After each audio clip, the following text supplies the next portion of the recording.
I've had these books a long time. Here is Gnostic Philosophy, okay? Gnostic Philosophy by Tobias Churton. He's an English professor, and this book has been in publication for quite some time. This is Gnostic Philosophy. This thing goes from everything from, I'm looking at it, it says from the Magi to St. Paul, all the way to a chapter on Aleister Crowley. It mentions... William Blake, it's the troubadours. There's chapters in here that just go. This book is extremely, the Sufi of the Muslims, all the different Gnostic type groups from different religions. So this gets really interesting. This is a very large read, and I know it probably sounds, you're probably not hard to believe this, but I've actually read generally all these books. Okay, I've read all these books at one time. Now some of these I'll show you I'm working on reading them, or I haven't read them all, but now the ones I just showed you there I've read. Here's another book I love very much by they do a lot of Celtic stuff and the Celtic cultural stuff, and this is by Caitlin Matthews, which is Sophia, goddess of what does it say? Goddess of Wisdom and Bride of God. This book right here, Sophia, showing like the picture of Nuit, the Egyptian goddess Nuit on the front, and which is kind of like the Egyptian Sophia. So this book right here is another really great book for understanding the idea of the Gnostic goddess Sophia, which is another aspect of God, the monad. Really, they still believe in one. They're not a polytheistic. Gnostics aren't polytheistic. We believe in one God. We just, but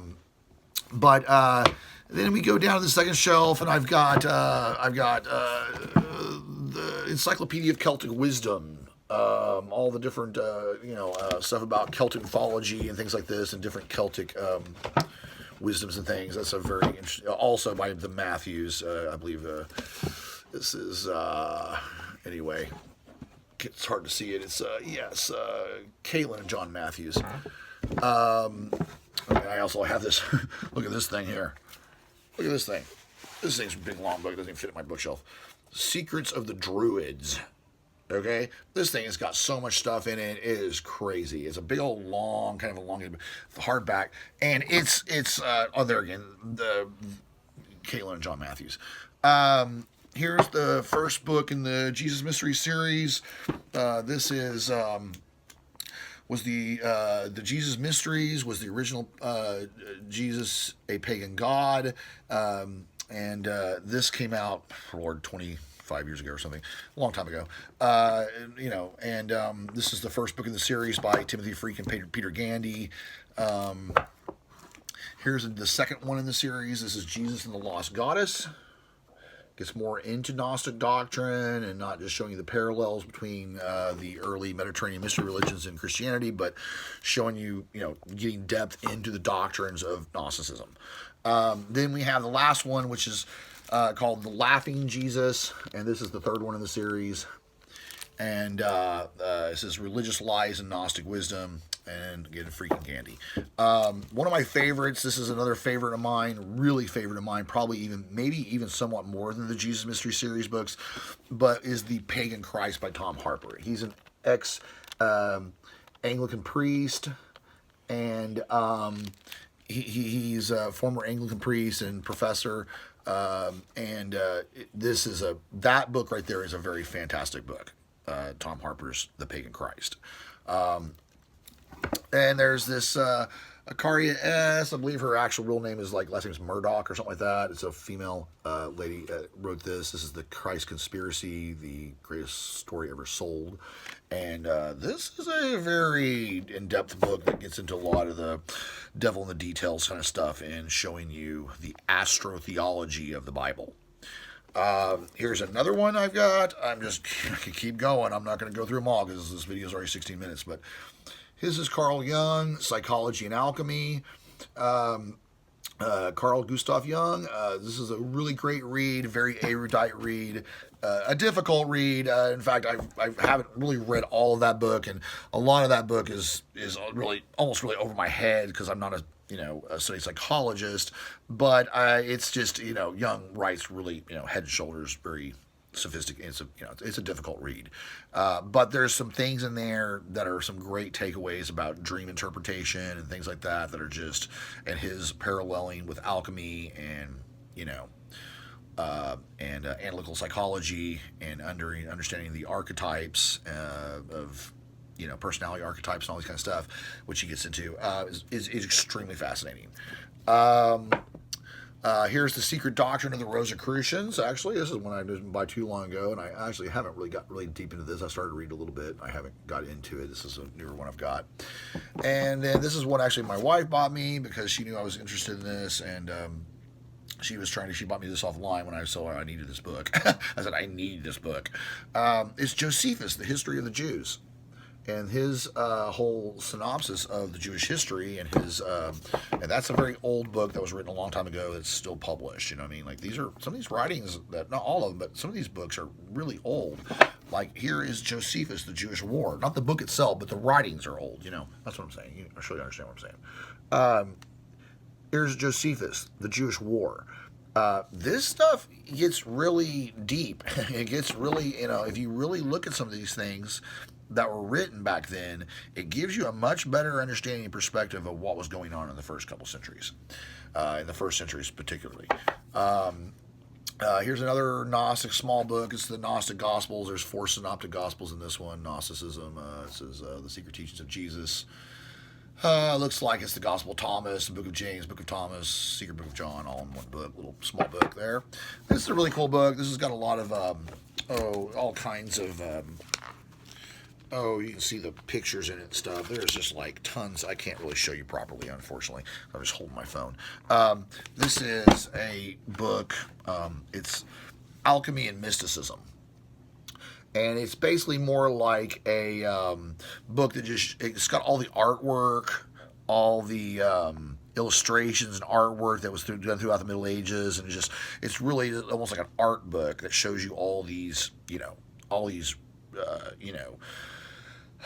alchemical illustrations and paintings and drawings and stuff that that depict the alchemical doctrine and stuff. So very cool, amazing, cool artwork and stuff that's in the book. And here we have the Tao Te Ching. There's the Tao Te Ching. Okay, Lao Tzu. All right, ancient Chinese philosophy. We've got, what's this? Poems by Shelley. There's Shelley poems. This is an older book. This is poems by Percy Shelley. Mary Shelley, of course, wrote Frankenstein, and Percy Shelley, they were a couple. And here's the book Dragon Path that inspired my concept album, The Dragon's Path. This is, I don't have a cover to it because it's, but this is called The Dragon Path by Kenneth Morris. It's a collection of short stories. And I've got other books down here. I've got Frank Zappa's autobiography. I've got the, collection of Sherlock Holmes. I've got, Finnegan's Wake by James Joyce in here. Here's Finnegan's Wake, I've got Joseph Campbell, Key to Finnegan's Wake. I used to have some more Campbell books. Unfortunately, I don't have them now. I have a bad habit of loaning people books, and I don't get them back sometimes. In my effort to try to impart this stuff, and then, here's Ulysses by James Joyce, a absolute masterpiece of a work. I have not read all of Ulysses, but I have gotten into it, and James Joyce was a genius and a brilliant writer. So as you see, I've got here's another book I really love too. This is actually all signs and symbols. This is a book that I just bought it on sale as a bargain book at Barnes & Noble one time. And it's got a whole encyclopedia of symbols, all this stuff. Every symbol you can imagine is in this book almost. So here, you can look at it here a little bit. I'll show you. And there's a little view of it. Okay. So as you can see, here's actually one of my favorite books. Actually, I have. Here's a very last but not least. I'll show you this book. This is a book that was actually published, that my family published, that was written by my great-grandmother. On my dad's side, Veda Bennett was her name. And it's called Fat and Sassy. And it's got all these cool remedies and cool kind of, wisdoms, and, and she was a Christian, of course, and she has all these, great, it's just a really amazing book. She was a school teacher, and she was a mathematical genius. She was really a very brilliant woman. I actually got to know her in her 90s, and she died at 104 years old. So I was lucky to get to know this woman, and as a child, and later to find out that she had bipolar 2 as well, to understand her story a little bit, and where maybe, some of these things that I unfortunately, you kind of, apple don't fall too far from the tree. So looks like I wound up getting that curse. But there's a double-edged sword. There's also a blessing to it too. So not to get into all that philosophy about how suffering can bring us, so I think Jim Carrey talks about that in a reel one time. He's like, you have to, suffering can bring you to God sometimes. It's what it takes. But anyway, that's it, folks. There's my library. Just started to share that with you a little bit. Unfortunately, this video is actually 22 minutes, so I may cut it up into 2. But anyway, there it is, folks. From the Wizard's Den, signing off.